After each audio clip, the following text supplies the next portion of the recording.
Senior anchor person Shahzad Iqbal साहब। शहजाद, ये जो आज हाईकोर्ट की तरफ से फैसला आया है तोशाखाना केस में, जहां हम देख रहे थे ट्रायल कोर्ट बहुत ही करीब एक बार फिर पहुंच गया था फर्द जुर्म आयद करने के, क्या समझते हैं इस्लामाबाद हाईकोर्ट का यह फैसला आने के बाद क्या नताइज हो सकते हैं और पाकिस्तान तहरीक इंसाफ इसको किस तरह से इस्तेमाल कर सकती है आगे? बहुत शुक्रिया अलीना। वक्ती रिलीफ मिला है पाकिस्तान तहरीक इंसाफ के चेयरमैन को, क्योंकि उनकी जो 8 मुख्तलिफ दरख्वास्तें थी इस्लामाबाद हाई कोर्ट में और 2 मरतबा वो सुप्रीम कोर्ट भी जा चुके थे। आज भी सुप्रीम कोर्ट ने यह कहा कि पहले सेशन कोर्ट और हाई कोर्ट फैसला दे दे, उसके बाद ही सुप्रीम कोर्ट ये मामला देख सकती है। तो जो 8 जो मुख्तलिफ दरख्वास्तें थी उसमें से वक्ती रिलीफ तो ये मिल गया है, क्योंकि आपको पता है जो ट्रायल चल रहा था उसमें कल इलेक्शन कमीशन ऑफ पाकिस्तान के जो वकील थे उन्होंने अपने फाइनल आर्ग्यूमेंट्स मुकम्मल कर लिए थे। पाकिस्तान तहरीक इंसाफ के चेयरमैन के जो वकला है उन्होंने अपने फाइनल आर्ग्यूमेंट्स देने थे और उसके बाद जज साहब ने ये इंदिया दे दिया था कि वो फैसला महफूज कर लेंगे। तो आज इस्लामाबाद हाई कोर्ट का जो ये फैसला है जिसमें दोबारा रिमांड बैक किया गया है और ये दूसरी मरतबा रिमांड बैक किया गया है इस्लामाबाद हाई कोर्ट की जानिब से, तो वक्ती रिलीफ तो मिल गया है। लेकिन जो पाकिस्तान तहरीक इंसाफ के चेयरमैन ने 2 मरतबा, कल भी अगर आपने सुना हो अपने वीडियो खिताब में, उन्होंने यही कहा कि उनको एतमाद नहीं है जज हुमायूं दिलावर पे। इससे पहले उनकी जो फेसबुक पोस्ट है उनको भी एक इशू बनाया था जिसपे FI अब अपना वर्डिक्ट दे चुकी है। तो ये जो मामला था कि केस किसी और जज को ट्रांसफर किया जाए, ये रिलीफ जो है पाकिस्तान तहरीक इंसाफ के चेयरमैन को हासिल नहीं हुआ है। अब पहले भी जब ये मामला इस्लामाबाद हाई कोर्ट ने रिमांड बैक किया था और ट्रायल कोर्ट से कहा था कि आप इस पे पहले फैसला करें कि क्या ये काबिल समाअत है या नहीं है, तो उसमें 7 दिन का वक्त दिया गया था। लेकिन 4 या 5 रोज में सेशन कोर्ट ने जज हुमायूं दिलावर ने उसका फैसला सुना दिया था कि ये काबिल समाअत है। और उस वक्त तहरीक इंसाफ के चेयरमैन के वकला का ये कहना था कि हमें तो इस पे सुना ही नहीं गया, हमारा तो मौकिफ ही नहीं लिया गया और जल्दबाजी में ये फैसला किया गया, इसलिए दोबारा वो इस्लामाबाद हाई कोर्ट गए थे। अब देखें, जो पहले जब इसको भेजा था इस्लामाबाद हाई कोर्ट ने रिमांड बैक किया था और 4 दिन में जज हुमायूं दिलावर ने ये फैसला किया था कि ये काबिल समाअत है, तो फिर ट्रायल वहीं से शुरू हुआ था जहां से ट्रायल जो है अधूरा रह गया था। यानी कि जो गवाहों का सुनने का मामला था वो वहीं से प्रोसीड हुआ।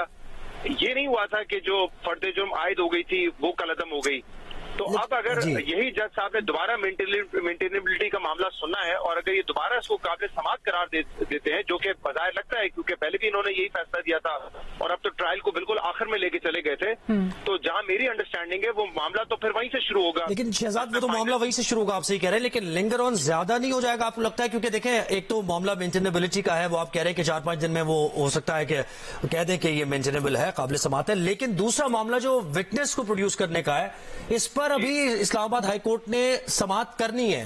वो बुलाया गया, उनको नोटिस दिए गए और उनकी रेलेवेंस पहले वहां पे प्रूव होगी और उसके बाद फिर वो मामला आगे बढ़ेगा। तो ज्यादा लिंगर ऑन हो सकता है मामला और फिर अलाइव है इस्लामाबाद हाई कोर्ट जाने का एक बार और राइट। यही मेरे ख्याल से जो वक्ती रिलीफ मिला है, जिसको मैं कह रहा हूं कि इस वक्त एक तो ये फैसला दोबारा सेशन कोर्ट को करना पड़ेगा क्या ये मेंटेनेबल है या नहीं है, और उसमें पहले फैसला जो है वो जज हुमायूं दिलावर ने 4 से 5 रोज में कर दिया था और उस वक्त टाइम बाउंड किया था। अब मुझे नहीं पता कि फैसले में दोबारा टाइम बाउंड किया है या इसको ओपन रखा गया है। तो एक तो ये टाइम मिल जाएगा तहरीक इंसाफ के चेयरमैन को, और दूसरा अगर लेकिन दोबारा भी जा सकते हैं ना शहजाद, इस्लामाबाद हाई कोर्ट दोबारा भी जा सकते हैं, फिर अगर दोबारा मेंटेनेबल कर देंगे फिर वो इस्लामाबाद हाई कोर्ट में जा सकते हैं। वो तो ऑब्वियसली देखना पड़ेगा कि उस वक्त जो ग्राउंड वो पेश करते हैं, अगर दोबारा इसको सेशन कोर्ट कह देती है काबिल समाअत है और उसको दोबारा चैलेंज किया जाता है, तो उसके जो ग्राउंड्स होंगे वो देखना पड़ेगा कि इस्लामाबाद हाई कोर्ट कोई रिलीफ देता है या नहीं देता, और अगर रिलीफ नहीं दिया तो सुप्रीम कोर्ट में भी वो चैलेंज हो सकता है।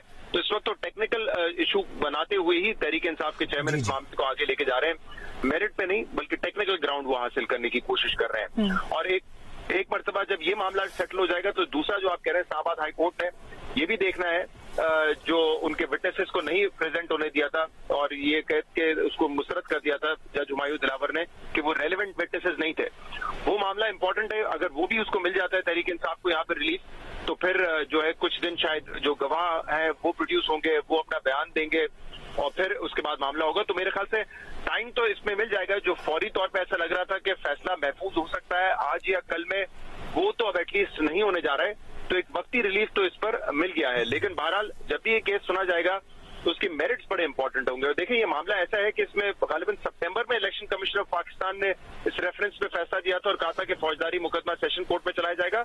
उसके बाद दिसंबर से जब ये केस लगा था तो उस वक्त तहरीक इंसाफ के चेयरमैन जो है इसमें गैर जरूरी ताखीर कर रहे थे, वो प्रेजेंट नहीं हो रहे थे। अब तक मेरे ख्याल से 2 या 3 मरतबा वो प्रेजेंट हुए हैं। लेकिन फिर पिछले चंद दिनों से जिस तेजी से ये केस सुना जा रहा है, जिसमें गवाहों को भी नहीं सुना गया, उसमें इस केस के जो प्रोसेस है, जो प्रोसीजर है, उस पर भी सवाल उठे हैं। और आपको पता है कि मामला अगर कोई टेक्निकल नौयत का भी हो और जल्दबाजी में सुना गया हो, कुछ इश्यूज को इग्नोर किया गया हो, तो फिर वो फैसला स्टैंड कर पाता है या नहीं कर पाता सुपीरियर कोर्ट्स में, वो एक बड़ा अहम मामला हो जाता है। तो जो भी इस वक्त कानूनी कार्रवाई हो रही है ट्रायल कोर्ट में, बिल्कुल दुरुस्त है। पहले तहरीक इंसाफ के चेयरमैन ने ताखीर की, लेकिन अब उससे डबल स्पीड पे ऐसा लग रहा है कि वो केस सुनने की कोशिश और उसका फैसला महफूज करने की कोशिश की जा रही है।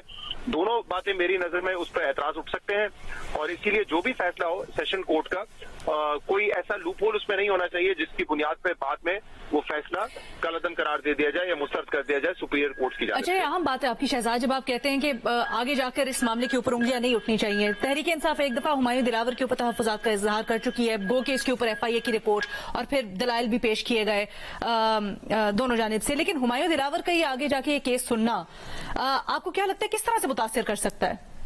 देखिए, ये बड़ा इंटरेस्टिंग है। कल तहरीक इंसाफ के चेयरमैन ये कह रहे थे कि जज तो हमारी मर्जी का होनी चाहिए, यानी कि जिसके खिलाफ केस है अगर वो कोई एतराज उस पर जाहिर कर दे तो उन जज को रिक्यूज कर लेना चाहिए। अब आपको याद होगा ये जो इलेक्शन का मामला था पंजाब और KPK में या दीगर जो मामलात आए हैं, उसमें इस वक्त की जो हुकूमती जमातें हैं उनका मौकिफ ये होता था कि हमने अगर चीफ जस्टिस उमर अता बंदियाल पर तहफ्फुज़ात जाहिर किए हैं या किसी और जज पे तहफ्फुज़ात का इज़हार किया है तो उन जजेस को हट जाना चाहिए। और उस वक्त सुप्रीम कोर्ट ये कहता था कि बिल्कुल आपका हक है कि आप एतराज दायर करें, लेकिन रिक्यूज होना या ना होना ये फैसला जजेस का हो सकता है। ऐसा नहीं हो सकता कि आप डिक्टेट करेंगे। और उस वक्त तहरीक इंसाफ इस बात का शिकवा करती थी कि PDM जमातें तमाम जजेस पे ही एतराज कर रही हैं। सुप्रीम कोर्ट के 4 जजेस पे एतराज कर चुके थे, इस्लामाबाद हाई कोर्ट के कुछ जजेस पे एतराज कर चुके थे, लाहौर हाई कोर्ट के चीफ जस्टिस पे एतराज कर चुके थे, तो ये एतराज नहीं होना चाहिए। लेकिन आज जो है ये मामला बिल्कुल उलट हो गया है। अब तहरीक इंसाफ के चेयरमैन ये कह रहे हैं कि हमें इन जज साहब पर, और उन्होंने chief justice Islamabad high court के ऊपर भी एतराज किया था, उन पर भी तहफ्फुज़ात का इज़हार किया था। अब वो कह रहे हैं कि हम अगर एतराज कर रहे हैं तो जज को रिक्यूज कर लेना चाहिए।